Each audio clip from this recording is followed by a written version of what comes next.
Kendollaz. The pressure's on. Are you fueling another dream with this dream? What does your end goal look like? That's a good question. It is. I feel like the dream is fueling itself. There's a lot of things that's kind of like unknown with like this path, but I know it's all like within my interests, within my capabilities, and like at some point like in my path. So I would say, yeah, it's fueling itself. This is exactly what I want to do. And I don't know what else is in store, but I'm excited. All right, let's see. There's two. Oh, it's just one. Okay. What advice would you tell your younger self when you first started DJing? To have fun. I think when I first started, I was really in my head about it. And like looking back, I think I wish I enjoyed some of those moments in the beginning. Like I was just really hard on myself. It was like, okay, I need to do this and I need to do that and I need to meet this person, I need to meet that person, and I need to achieve this in 6 months. And it's like, slow down. Like just enjoy the pace of the journey. I think I wish I felt like I was more deserving of some of the opportunities that I got. Because like when I first started off, I remember there was this gig that I had gotten, like it was like my first year of DJing, and there was this gig that I had gotten, and I remember like when it was proposed to me, I was like, you sure? Like I deserve this? Like I haven't been DJing for that long. There's so many other people that are like way more incredible and way more fitting. And I feel like that sort of mindset, I'm in my 3rd year now, I'm about to be in my 4th year. And so that sort of mindset carried me, like, I would say until maybe like the summer of last year. And I kind of wish that I didn't have that mindset where I felt like I wasn't deserving of the opportunities that I got, or that I was psyching myself out. So I think the advice that I would give to myself is like, enjoy the journey and know that you're deserving of everything that you receive. Like if it wasn't for you, it wouldn't be your opportunity. Like it wouldn't be for you.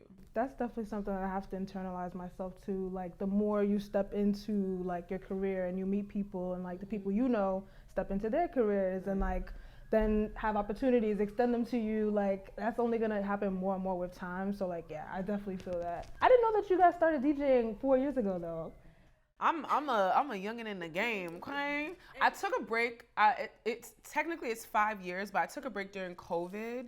So it would be my 4th year, but it's my 3rd year because I was not active that year. So I've only been DJing for 3 years. Like by choice or by like because of COVID, you mean when you weren't DJing? By choice, I decided because I wasn't comfortable. I didn't feel safe. And then also too, I'm in the African scene. So like a lot of the promoters were throwing parties in Jersey. I was not going to Jersey to DJ out there. No, I feel you. Why was I doing that? Why was I doing that? So yeah, I just felt like in 2020, I was like, I'm just gonna relax. Like, you know, if this is really for me, I will pop off again in 2021. And I showed it. Right? And when I think about 2020 and I like explain it, I'm like, okay, so if I'm on a regular day, if I'm upset or something, I'm gonna dive into work. That's how I kind of like cope with things. So there's no work to do. Now I have to work on myself. So I felt like there was, yeah. So 2020 was like just like a long period of kind of understanding like where I'd like to go, the direction, because it was like a reset. Yeah, everybody's home. It's equal playing field, and if you want to be seen, you got to get on streaming platforms and I feel like there was a lot of pressure with that too, and like you had to have like, look, when it comes to DJing, all that technical stuff, don't ask me about it. I didn't know the iRig, connecting to the phone, the sound, like all that stuff. It was very overwhelming for me, and I was like, I'm gonna leave it to y'all. I'm gonna watch y'all on Instagram, on Twitch. Yeah, it took me a year to get it all together, to have like the proper setup and everything. And then by that time, it's like, okay, I have a time frame that I want to make affiliate so that I can start getting paid to do this. And by the time I made affiliate, like outside is open again. Outside was open. So it's like, all right, well, I'm back doing gigs. I'll come back to this when I see fit, and like I haven't really done that, but like, yeah, I definitely remember that time, and it was kind of just like, this is what I can do right now, but I understand like this is for right now. Yeah. I personally, I don't want to say I hate going out, but like if I wasn't a DJ, I wouldn't go out nearly as much. And that was like the thing. I'm like, oh my gosh, like, you know. Are you an introvert? Yeah. Me too. Yeah, I'm an only child, so it's like I spend a lot of time like with. I'm a middle child, so I spent a lot of time by myself too. And then you understand like, all right, like I want to be seen. I want to be heard, so I have to go out and be seen. And it took a minute to like really kind of get into that space. Like, all right, I'm going out and I'm going to have conversation, make connections, be genuine, so that like next time I'm out, it's, oh, what are you doing this day? I'm gonna book you for this, I'm gonna book you for that. And that literally happened. So it was like, okay, like I understand it's not just about being good, it's not just about having a talent. Like you really do have to cultivate community and put yourself out there.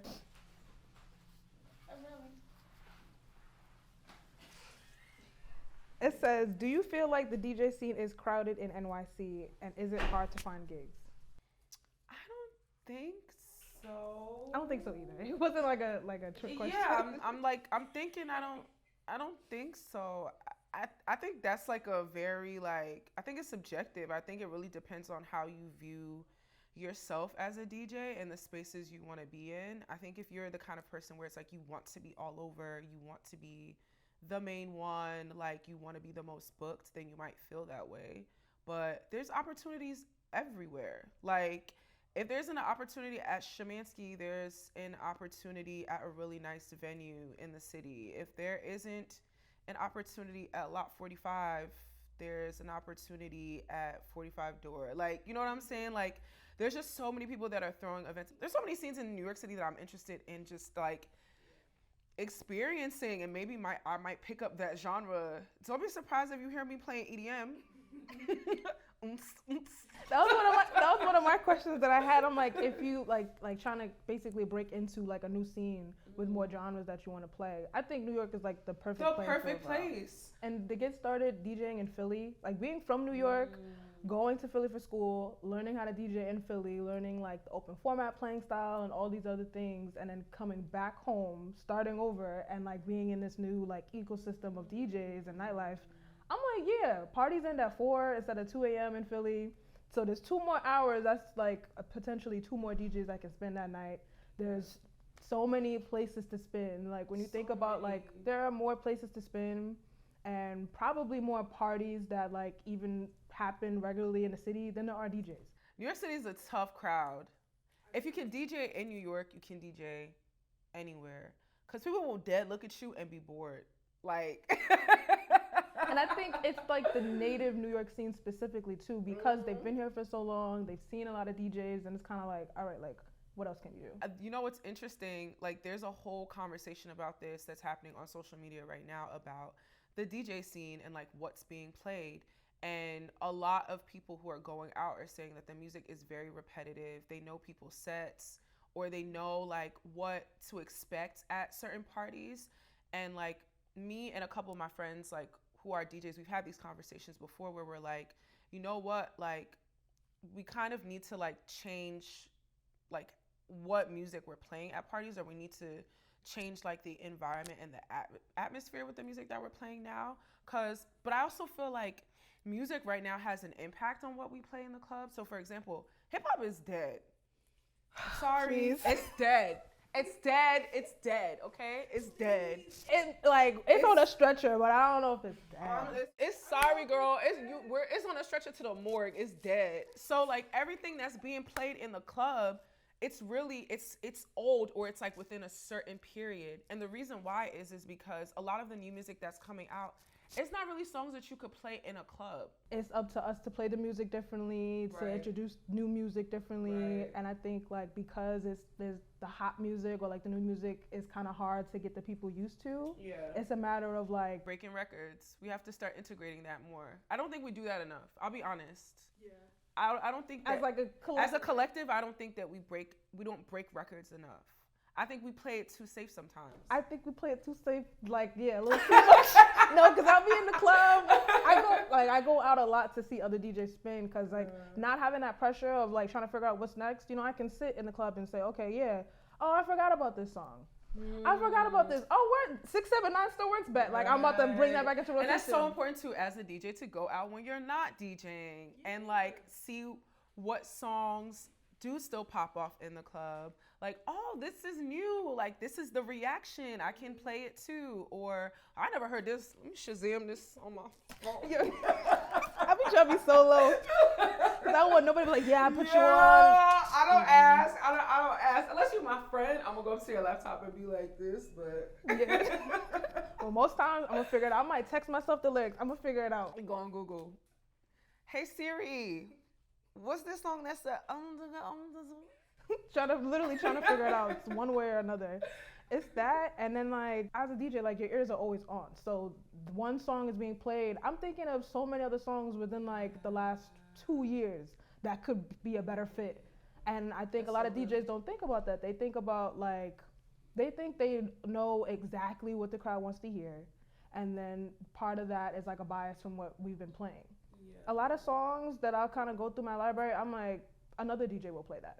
I know another DJ will for sure play that. So like this slot can go to something that is just as good that they probably don't have, or they probably don't think to like play because it's not readily available in their crates. Because that's another thing. Like if I don't see the music, I might not think to play it. You know, that's why I like work so hard on my crates, because like there's a lot of music we work with. I don't think people realize how much actually goes into DJing. I think people think you just get up there and you just pick a song and you play it, and then you pick this other song.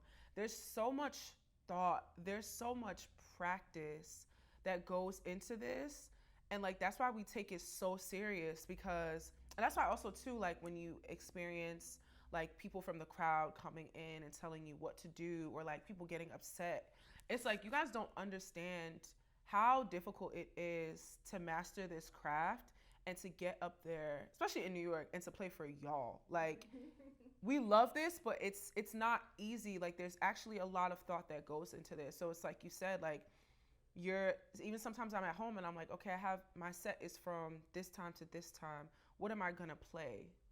Even when I get there and I get to see other DJs playing, I'm like, okay, I see the crowd, like, what can I play? Like, what can I do, you know? Tell us about a time you had a DJ blooper during a set. Did anyone notice? Of course like they all did. the time. Of course they did. Literally all the time. Has your laptop ever died while you're DJing? Yeah. And then this is before I got my new one, so like I had an old one, so it was like, someone plug up, because this gonna take somebody gotta take over. Yo, that shit is so embarrassing. So I just wanna die. Now when I'm taking the cord out, I like literally drag it until I see which computer it's connected to. Yeah, it can't be. Or you fuck up somebody else's set. And then your DJ fuck up after that. Like, the crowd, they just, like they are so harsh when it comes to stuff like that. Or let this promoter who's on your booty hole know that you just had a blooper. Then it's like, yo, we're not bringing her back. Yeah, you never playing at 1 o'clock again. Speaking of that, you said earlier how like when you first got started DJing, there was a lot of opening sets. I felt like for a minute, like, so I've been DJing for 7 years now. So 10 years, like, I guess within like the community, people say like 10 years is when you like earn your stripes. So I'm not an OG, but I'm not a rookie. I'm like kind of like in the middle, still navigating. Your experience, you're seasoned. Yeah. Okay. Seasoned. Thank you. 7 years. I'm seasoned. And yeah, I felt like in a lot of spaces, like I would be spinning with DJs that like, I don't want to necessarily just say like I'm more skilled than, but like I'll say I can keep up with them. Right. And I felt like they were real quick to just kind of put me in the opening set, or just like, oh, you know, we'll get you on, and then again, opening set or whatever. And one of my mentors, he's very meticulous in terms of like music programming. If he has guests, he doesn't have his guests open. He will open and close, and will find some time in between to still, you know, get his point across, say what he needs to say, but like he makes sure his guests spin in front of an audience. So I wasn't experiencing that for a minute, and I was kind of like, what's going on? Where you were just opening. Yeah, like what's going on? And I felt like it went back to like being a female DJ, and like it's like, all right, like we'll get you in the room and you can be here, and it's not a ladies' night, but like we'll put you still in this box almost, and like there won't be too many opportunities to like get the primetime set, or even just again like spin in front of a larger audience than like normal. And I felt like it was kind of hard navigating that, and just like getting to the point where it's like I'm spinning more and I'm being seen more, and more people are seeing like I can play. Which like is important. Yeah. I wanted to know like if that was something that you ever experienced, like with getting into like New York scene and just getting started as a DJ in general, like in a male dominated industry. Yeah, it took me a while. When I first started, this was my biggest issue in my scene. Ain't nobody was giving me prompt time. and nobody was giving me props. So I'm entering like it's like year and a half, almost year 2, and I'm still getting primetime slots. I'm still getting primetime slots. And no shade. Some of the DJs that were like, let's say I'm playing from 10 to 11. The person that's coming in from 11 to 12, you could have given me that. Honestly, I'm better than them. No, I'm not even being rude. I'm not even being disrespectful, but it's like, I could have done a better job. Like, and so for me, it's like, you keep putting me into this pocket of just being an opening DJ. I'm not going to grow. Again, I think opening as a DJ is great. I don't ever mind opening as a DJ now, but I don't just want to be a opener, because now it's a deficit to me and my career as a DJ. First of all, it's not allowing me to grow because I'm not playing at different times, which requires different skills and also requires you to play different songs. 2, people are not seeing me. How am I going to grow my brand? How am I going to grow my presence? How is there an opportunity for somebody to see me and I can get a booking off of that? And then 3, now you're defining me as a DJ. So when I first started, I really had that issue in the African scene. I appreciate all the opportunities they gave me, all the support, but there was a point where I was like, if I continue to stay here, I'm not gonna go up. I'm not gonna go up in the way that I want. And so I had to seek opportunities in other spaces that I could play the music that I played. And in those places, when I first started, I was getting opening slots, but I didn't mind because it was not my community. Yeah, it was not like like a rite of passage. It was a rite of passage. I had to let them know that I was capable of being able to play music and play it well, but also show the potential of being able to play music at other time slots. And so I don't think I experienced it too much in this space, but definitely in my space. And that's why I had to leave. Because I would still be there opening. And that's the thing, I'm like, especially as a woman, like, you really do have to like speak up and put your foot down. And I was, at that point in time, I was the only woman getting booked in that scene, like consistently getting booked. There were other female DJs that they weren't even booking. That was a problem itself. Yeah. There were other female DJs that weren't even getting booked. So I had to leave. And so, yeah, as a woman, that is a real struggle. But I also feel like there's a shift a bit because there's so much more of us now. So much more of us that can play better than some of the men. Most of the men. Literally most of the men. I heard that. No shade.